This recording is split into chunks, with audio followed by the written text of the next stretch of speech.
দেখলা তানিয়া, তোমার স্বামী যখন ল্যাংড়া ছিল তুমি তার সেবা যত্ন করো নাই, তার সেবা যত্ন করার জন্য দাসী রেখে দিছিল।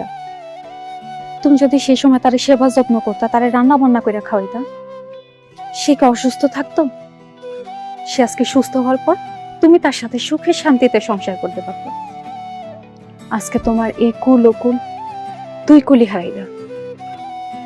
পাপ করলে যে দুনিয়ায় পাপের শাস্তি ভোগ করে যাইতে হয়, এটা আজকে তোমারে দেখেই বুঝলাম।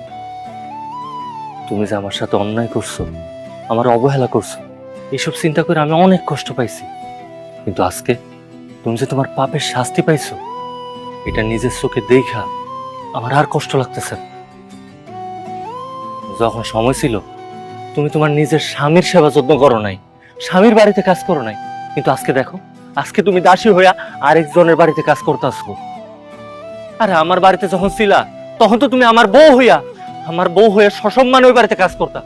আজকে আজকে তুমি আরেক বাড়িতে আইসা দাসী বান্দি হইয়া কাজ করতেছো। তোমার নিজের স্বামীর সেবা করার জন্য তুমি আরেকজনের দাসী বানাইয়া রাখছো। আর দেখো, উপরওয়ালার মায়ের দেখো, আর ভাগ্যের কি নির্মম পরিহাস, তুমি আরেকজনের দাসী হইয়া গেছো। আর কইও না, আর কইও না তুমি। আমার জীবন আমি কত বড় ভুল করছি, এটা আমি হারে হারে টের পাইছি। স্বামী থাকতে, স্বামীর সংসারে থাকতে আমি স্বামীর মর্ম বুঝি নাই, আমি কোনোদিন গুরুত্ব দিই নাই। আর এখন স্বামীর সংসারের চাইতে অনেক বেশি কাজ আমি অন্যের সংসারে করি।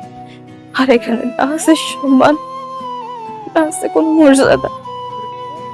অথচ স্বামীর সংসারে থাকলে, স্বামীর সেবা করলে আজকে আমার স্বামী আমারই থাকতো, আমার সংসার আমার থাকতো।